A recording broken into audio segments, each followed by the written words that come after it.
ओम नमः सिद्धेभ्यः। ओम नमः सिद्धेभ्यः। ओम नमः सिद्धेभ्यः।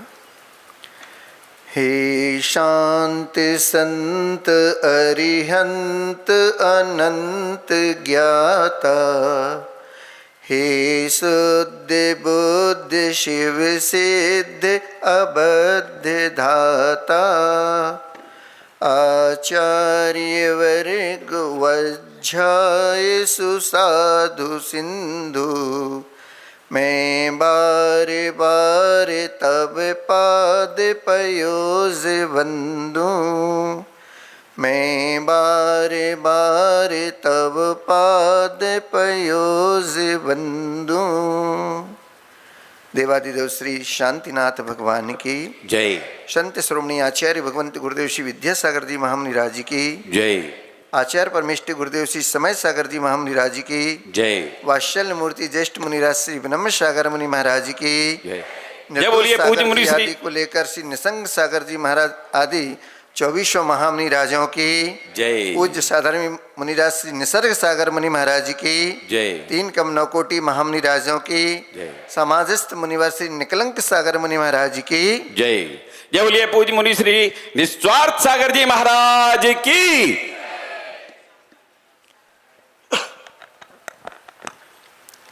आज प्रतिदिन की भांति सूर्य का तो उदय हुआ, लेकिन आज कुछ अलग ही यहाँ का नज़ारा है। आज कुछ यहाँ पर सुबह से हुआ है जिसकी आप सब साक्षी बनने यहाँ पर आए हैं। वो क्या है? किसने आपको यहाँ पर बुलाया? किसने आपको आमंत्रण दिया? कमेटी ने आपको निमंत्रण दिया? फिर किस लिए आप सब प्रातःकाल की बेला में और अपनी अपनी एक सी वेशभूषा में यहाँ पर चले आए? निमंत्रण तो नहीं गया, किसी ने कुछ नहीं कहा, पर महाराज बगैर कहे भी आपके सानिध्य का लाभ हम सबको मिल जाता है, इसलिए हम सब यहाँ पर चले आते हैं।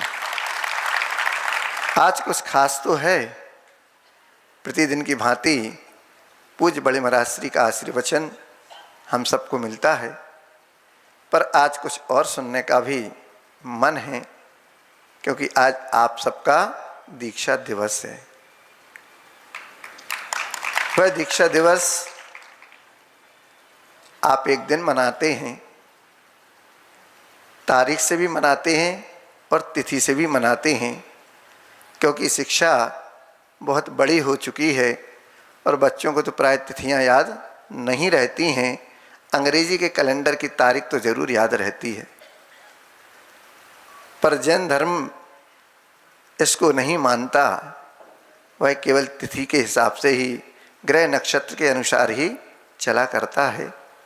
तिथियां उसी के मान के कारण घटती बढ़ती रहती हैं, तो तारीख में वो तिथि आ भी सकती है, नहीं भी आती, आगे पीछे हो जाती हैं, पर तिथि के अनुसार तो दीक्षा दिवस हम मनाते चले आते हैं।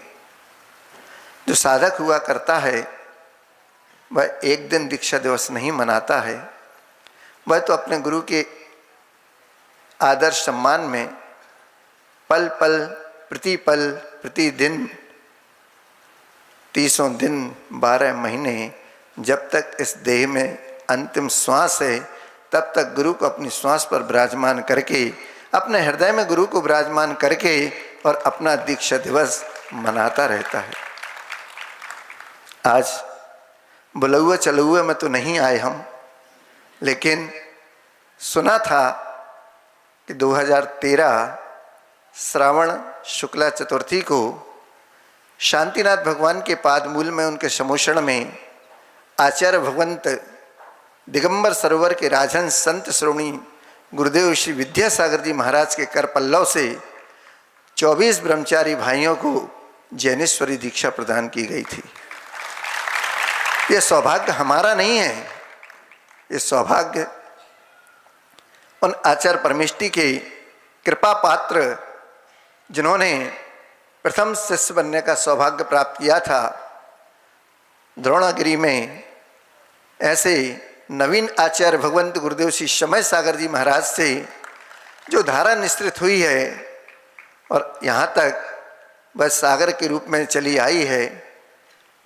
2004 में जब पूज्य वात्सल मूर्ति ज्येष्ठ मुनिराज श्री ब्रह्म सागर जी महाराज की दीक्षा 25 मुनिराजों ब्रह्मचारी भाइयों के साथ तिलवारा में जबलपुर में हुई थी, उसका भी साक्षी रहा। मैं सोचता था भगवान एक साथ व्रत हुआ है, पुण्य किसका जोर मार गया कि वो आगे हो गए और मैं यहीं रह गया।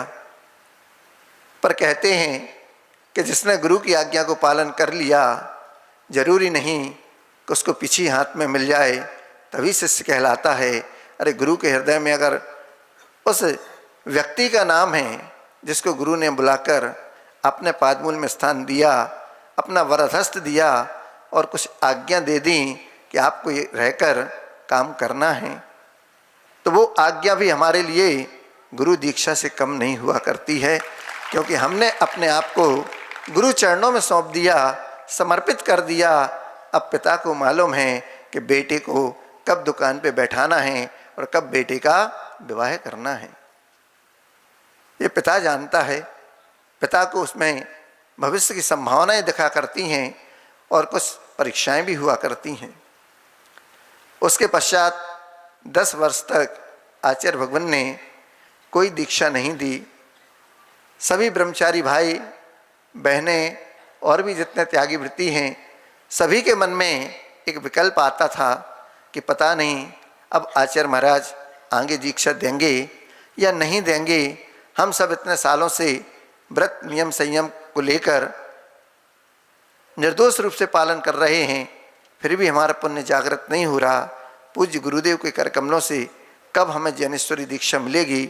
ऐसे बहुत से भाई आज भी गुरु आज्ञा का पालन करते हुए घरों में रहकर अपनी साधना कर रहे हैं, आश्रमों में रहकर मुनिराजों के संगस्थ रहकर अपनी उस चर्या का पालन कर रहे हैं। गुरु का आशीर्वाद मिला, जिस कार्य को कहा वो अपने तन मन प्राण के लगाकर पूरा किया। अब वो कितने प्रतिशत सफल हुआ वो तो मुझे नहीं मालूम, पर जब आचार्य भगवंत की कृपा हुई तब 6 अगस्त का द्वय दिन था जब पूज्य निर्यापक श्रवण श्री योग सागर जी महाराज के माध्यम से किसी व्यक्ति के द्वारा मुझे संकेत पहुंचाया गया। और जब संकेत मिला कि आचार्य भगवान ने आपको याद किया है, कुल 2 दिन आपके पास हैं, 2 दिन में आपको आचार्य महाराज के पास पहुंचना है, और एक शब्द कहा आपको निर्विकल्प होके आना है। अब अमरकंटक से रामटेक की दूरी और पूर्व ग्रह की दूरी 2 दिन में एक स्थान पर कहीं जाया जा सकता है। गुरुदेव किस व्यक्ति की किस रूप में परीक्षा ले लें नहीं जानते। आज तक कोई गुरुदेव के मापदंड को नहीं समझ पाया।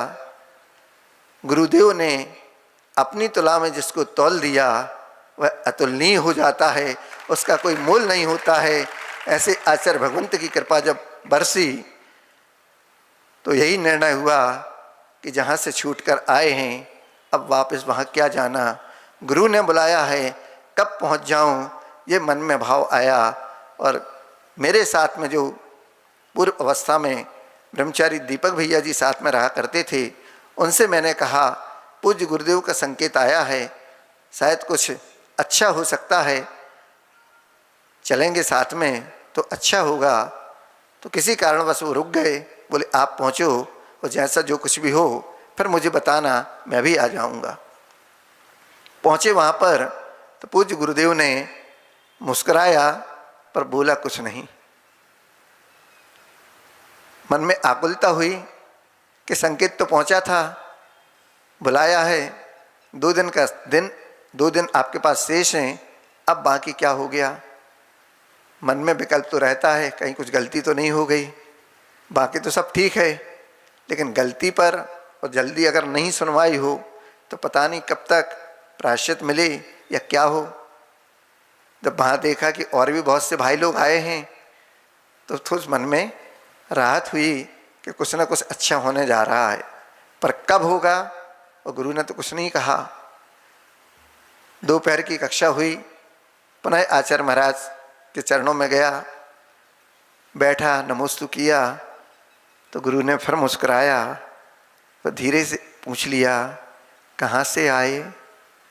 हमने आचार्य भगवान, जहाँ आपका संकेत था वहीं से आए, अमरकंटक से आया हूँ। तो वहाँ पर कुछ मुनिराज थे तो बोलते हैं, आचार्य भगवान देखो ये अमरकंटक से आ गया। तो मुझे और थोड़ा सा उत्सुकता बढ़ गई कि एकदम ऐसा क्यों आचार्य महाराज कह रहे। सामान्य से भी जाते थे पहले, कभी भी गुरुदेव के पास तो ऐसा तो कभी नहीं पूछा। आशीर्वाद दिया, रुके, कुछ चर्चा हुई, अपने काम से निकल गए। आज क्या विशेष है? तो जैसा आपके लिए ये दिन खास है, ऐसे वो दिन भी हमारे लिए खास था।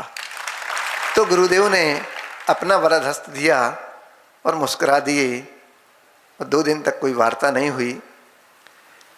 8 तारीख को गुरुदेव के चरणों में कुछ दोपहर को निवेदन हो रहे थे तो पहुँचे तो वहाँ पर बहुत सारे भाई, आप लोगों ने अगर देखा हो, रामटेक के दर्शन किए हों तो शांतिनाथ भगवान के पीछे बहुत बड़ी दहलान है और पीछे भी एक बड़ी दहलान है जहाँ पर आचार्य महाराज विराजमान रहते थे।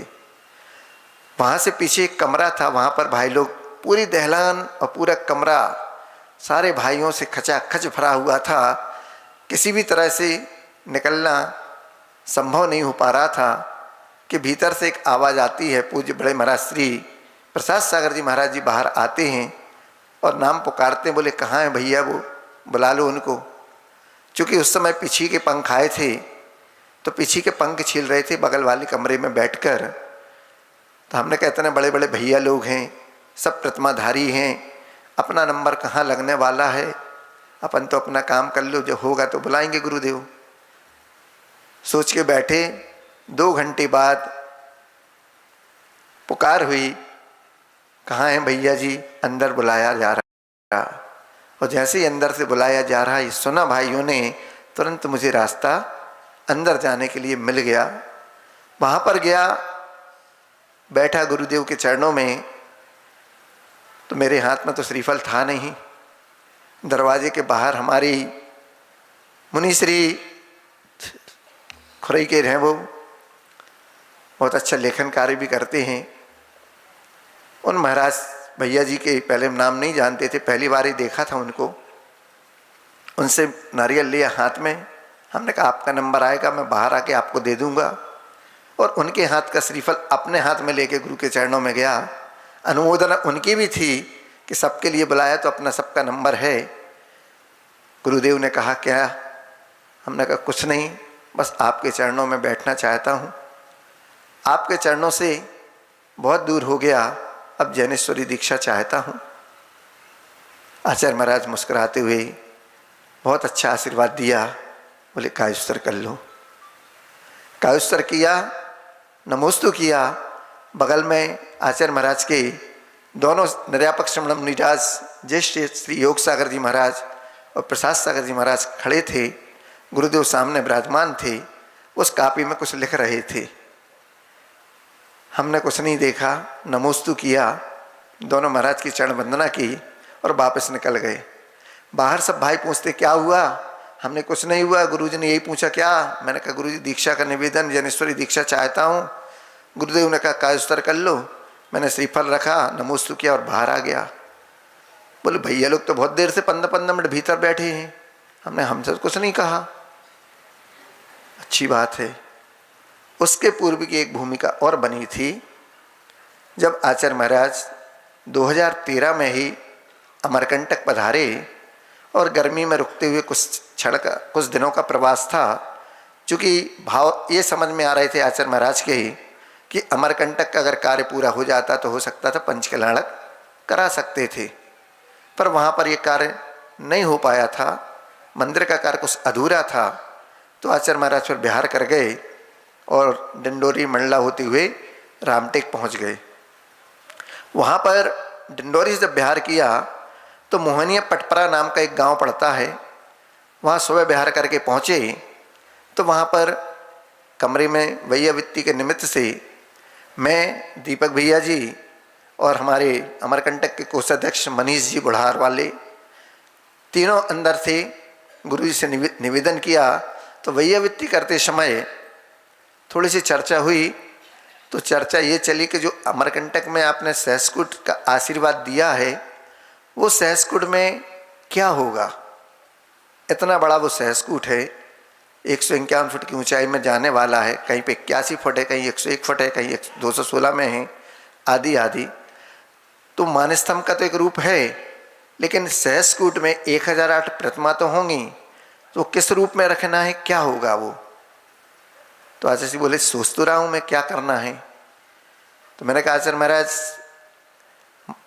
यहाँ पर दिल्ली के आगे हस्तिनापुर है, वहाँ दर्शन करने गया था तो वहाँ पर भी मैंने देखा था, वहाँ पर तो मानस्तंभ तो है, बीच में पूरा खाली और ऊपर जाके श्री जी के दर्शन होते हैं। आचार्य श्री बोले ऐसा अपने में नहीं होगा, 1000 भगवान नीचे से ऊपर तक होंगे और ऊपर से नीचे तक होंगे। कायुस्सर करो कि पहली प्रतिमा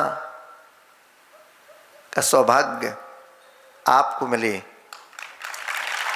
जैसी आपकी कृपा भगवान, पहली प्रतिमा हुई, दूसरी प्रतिमा दीपक भैया जी की हुई, कुछ और प्रतिमा मनीष जी ने और एक और थे भैया जी रायपुर वाले, वो भी आ गए। ऐसे कुल मिला के 11-13 प्रतिमाओं का मंगलाचरण हो गया। आचार्य महाराज बोले मेरा काम तो हो गया।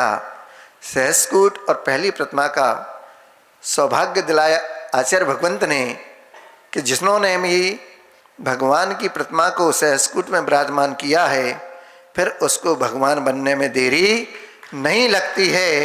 पहले मुनि बना जाता है, अपने कर्मों की निर्जरा की जाती है, तब जाके भक्त से भगवान बना जाता है। आज उसी की याद दिलाता हुआ आज का यह दिवस श्रावण शुक्ला चतुर्थी, 24 ब्रह्मचारी भाइयों की दीक्षा रामटेक में 2013 में हुई। उसका दरवाज़ा पूज्य आचार्य भगवंत समय सागर जी महाराज के द्वारा प्रारंभ हुआ था। पहली मुनि दीक्षा आचार्य भगवंत के कर कमलों से दौड़नगिरी सिद्ध क्षेत्र में ही हुई थी और 10 वर्ष का जो अंतराल था उसमें हमारे ज्येष्ठ मुनिराज वात्सल्य मूर्ति श्री ब्रह्म सागर जी महाराज की दीक्षा के पश्चात उनका ही यह हम सबको वरदहस्त, उन सबकी अनुमोदना इतनी बलवती करती गई हम लोग को कि जो उत्साह हम लोगों का ठंडा पड़ रहा था वो उत्साह को बढ़ाने में मुनिराज श्री निमित्त बने। हम लोगों को हर समय प्रेरित करते रहे, विशुद्धि बढ़ाइए, जाप करिए, माला फेरिए, आपका भी नंबर जल्दी आएगा। और उनकी भावनाएं साकार हुई, उनका आशीर्वाद हम सब भाइयों को फलीभूत हुआ और आचार्य महाराज ने अनुकंपा कर दी। 10 साल के बाद फिर उनकी विशुद्धि बढ़ी, हम सबको उन्होंने आगे बढ़ाया और बड़े महाराज श्री ने भी समय समय पर हम सबको संग में रहते हुए भी प्रेरणा दी, कार्य को करने की सीख भी दी, बताया कैसे मुनिचर्या का पालन किया जाता है। और सब भाइयों की अनुमोदना ऐसी हुई कि फिर लगातार 2013 की दीक्षा के बाद 3-4 बार गुरु महाराज के कर पल्लव से और भी ब्रह्मचारी भाइयों की दीक्षाएं होती गईं।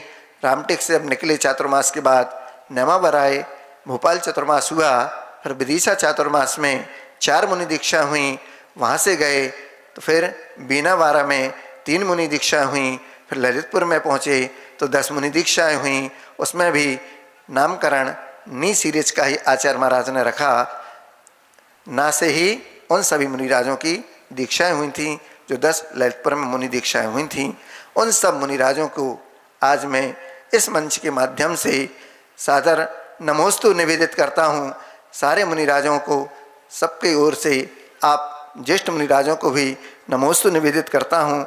सभी मुनिराजों ने, भावना भाई और भी जितने हमारे ब्रह्मचारी भाई बहनें रह गए हैं उन सब के लिए भी आचार्य महाराज का जल्दी ही आशीर्वाद मिले, उनकी कृपा बरसे और वो भी जैनेश्वरी दीक्षा को, महाव्रतों को धारण करके अपने जीवन को धन्य करें।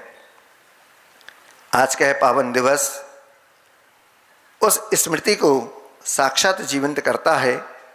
आज सारे मुनिराज गुरु आज्ञा से बड़े बड़े मुनिराजों के संग में रहकर और भी अलग पग विहार करके अपने अपने स्थानों पर पहुँचे हैं और धर्म की प्रभावना कर रहे हैं।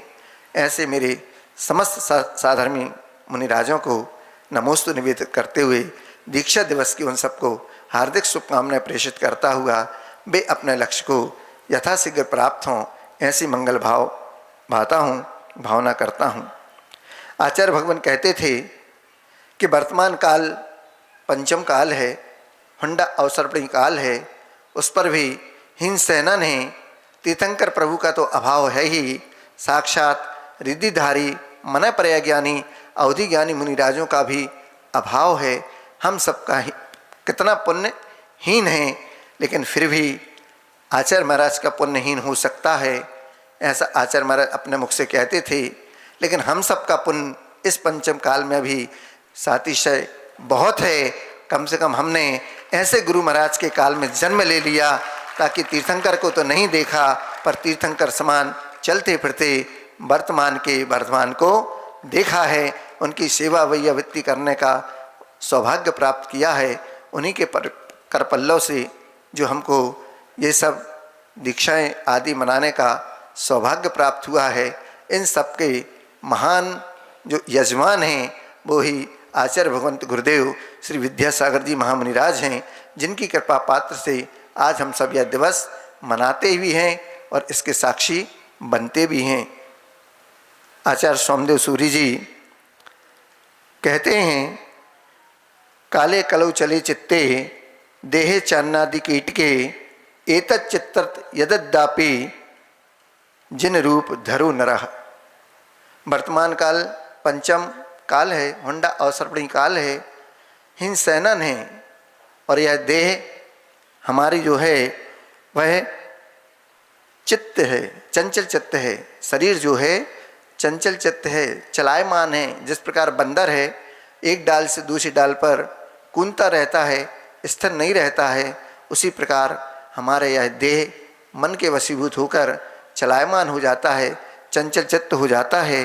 वह देह अन्न का कीड़ा भी है, जितना इसको दो और उसकी पूर्ति कभी नहीं होती है। और यह चित्र विचित्र संसार है, इसमें रहकर गाफिल हो जाता है। लेकिन उसके बाद भी जिन्होंने अपने इस देह को, इस मन को और इन चित्र विचित्र संसार से, संसार शरीर भोगों से अपने आप को बचाया है, संयम को धारण किया है, संयम की लगाम लगाई है, ऐसे मुनिराज इस धरा पर आज भी विचरण कर रहे हैं। हमें उनके दर्शन का लाभ मिल रहा है। इससे बड़ा इस पंचम काल का कोई आश्चर्य नहीं हो सकता है। कहने को बहुत कुछ, पर गुरुदेव जहाँ भी हैं वहाँ से हम सबको अपना आशीर्वाद दे रहे हैं। बिहार की भी एक संस्मरण है कि जब आचार्य महाराज ने यहीं रेवती रेंज से हम सबको अलग अलग जगहों पर जाने के लिए निर्देशित किया था, आशीर्वाद दिया था, और हम लोग चातुर्मास करके और भी निमाड़ की यात्रा कर रहे थे, तो दोपहर के समय कुछ श्रावक बंधु आए थे आचार्य भगवान के दर्शन करके। तो बोले आचार्य महाराज का संदेशा लाए हैं। तो हम लोगों के मन में खुशी हो गई कि हो सकता है आचार्य महाराज ने हम सबको वापस बुलाया हो कि आ जाओ। पर उन्होंने तो कुछ और ही कहा। बोले आचार्य महाराज के दर्शन कर रहे थे, वहीं से बताया कि हम लोग महाराज के दर्शन करते वहाँ पर जा रहे हैं। तो वहाँ से एक संकेत मिला। बोले आचार्य महाराज ने आप सबके लिए आशीर्वाद भेजा है और कुछ आज का नया नया नाश्ता सुबह का आपके लिए भेजा है। कौन सी पंक्ति थी वो? आचार्य महाराज तो शब्दों के जादूगर हैं ही। उन्होंने एक हाइको दिया था, भले दूर हूँ निकट भेज देता अपनापन। ऐसा आशीर्वाद गुरु महाराज ने दिया हम सबको, और हम लोग की यात्रा सानंद संपन्न हुई। और वापस सिद्धवरकूट पर जब पहुँचे तो सिद्ध स्थान पर रहने का 2-4 दिन का भाव पूज्य बड़े महाराज जी ने रखा। हम लोगों ने चर्चा की, शाम को भक्ति की, और भक्ति के बाद ही आचार्य भगवान का संकेत आ गया कि सीधे न्यामावर चले आओ। न्यामावर पहुँचे, पंचकल्याणक का सौभाग्य गुरु महाराज के चरणों से हम सबको मिला। और उसके बाद पुनः हम लोग गुरु महाराज के सानिध्य में रहकर गुरु महाराज अपने गंतव्य को गए और हम लोग अपने गंतव्य पर निकल गए। उसके बाद से गुरु महाराज के दर्शन दुर्लभ हो गए, लेकिन इस मनुष्य पर्याय की सार्थकता आचार्य भगवंत के उन उपदेशों से, उनके आशीर्वाद से सार्थक हो गई। कहते हैं कि मनुष्य भाव में अगर सबसे बड़ी सार्थकता है तो यही रत्नत्रय को धारण करने की है। इसके अलावा इस मनुष्य भाव की और कोई सार्थकता नहीं है। रत्नत्रय को धारण करके आप अपने त्याग संयम को जीवंत करते हैं, क्योंकि कहा जाता है कि जहाँ पर इंद्रियों का दमन हो, कसायों का समन हो, उसी का नाम तो दीक्षा है। जो दी नहीं जाती, दीक्षा ली जाती है और शिक्षा दी जाती है। ऐसा आचार्य भगवंत कहते हैं कि मैंने तो कभी किसी को दीक्षा नहीं दी, उसने अपने पुण्य को बढ़ाया और मुझसे आकर दीक्षा ले ली। लेकिन उपादान में अगर शक्ति है तो वो मुझसे दीक्षा करा लेता है। पर हम जैसे पतित पावनों को इतना उपादान नहीं होता कि ऐसे हम आचार्य भगवंत के करपल्लों से दीक्षा करा लें। अरे उपादान को शक्ति देने की सामर्थ्य अगर किसी में होती है तो सामने वो अगर निमित्त सशक्त मिल जाता है तो उपादान अपने आप जागृत हो जाता है, उपादान में शक्ति आ जाती है। निमित्त भले चाहे आचार्य भगवंत बने, चाहे कोई बड़े ज्येष्ठ मुनिराज बने, लेकिन उपादान में शक्ति तो उन्हीं के माध्यम से पहुंचती है, उन्हीं के आशीर्वाद से पहुंचती है, उन्हीं की सद्भावनाओं से पहुंचती है। तब जाकर पतित होने वाला वह पामर पावन बन जाता है। गुरुदेव की ऐसी आशीर्वाद, उनकी अनुकंपा हम सब पर बनी रहे, क्योंकि ना पूछो जमाने से कि हमारी हस्ती क्या है, ना पूछो जमाने से कि हमारी हस्ती कहानी क्या है। हमारी पहचान तो बस इतनी सी है कि हम सब उन गुरुदेव के पुजारी हैं। इसलिए उन गुरुदेव के चरणों में नमोस्तु नमन पूजन भक्ति करने आते हैं। क्योंकि गुरुदेव कौन हैं तो कहा जाता है कि गुरुदेव तो वही हैं जो स्वयं तरते हैं, दूसरों को उतारते हैं। वो गुरुदेव होते हैं। वो नौका के समान होते हैं जो नाव में बैठ जाता है, जो भी यात्री नाव भी पार जाती है और नाविक भी पार जाता है और बैठने वाला भी पार जाता है। ऐसे गुरुदेव, ऐसे वह कुम्हार जिन्होंने मूकमाटी लिखी। मूकमाटी में स्वयं मूकमाटी कह रही है कि गुरुदेव आप जैसे कुम्हार अगर मेरी ज़िंदगी में नहीं आते तो मैं एक सफलता के पायदान को नहीं पहुंच पाता। जो घड़ा व शिखर को पहुंच जाता है, मंगल कलश के रूप में वहाँ पर चढ़ाया जाता है, तब जाके किसी मंदिर की पूर्णता पूरी होती है। उसी प्रकार एक पतित की जिसको पावन बनाते हैं, समाधि संलेखना कराते हैं, तब जाके कलशारोहण उसके जीवन का हुआ करता है। ऐसे उस साधना को, शिखर को छूने वाले आचार्य भगवंत के श्री चरणों में कोटिशाह अनंतो अनंत बार नमोस्तु निवेदित करता हुआ, सभी मुनिराजों के चरणों में नमोस्तु निवेदित करता हुआ, इस दीक्षा दिवस के पावन अवसर पर हम सबके भी समाधि संलेखना आप सबके श्री चरणों के माध्यम से हो। इस मंगल भाव के साथ तरिणी विद्या सागर गुरु तारो हमें ऋषि, करुणा करो कर से दो आशीष। यही प्रार्थना आपसे अनुनय से कर जोर, हरी भरी दिखती रहे धरती चारों ओर। अनंत सिद्ध परमेष्टि भगवान की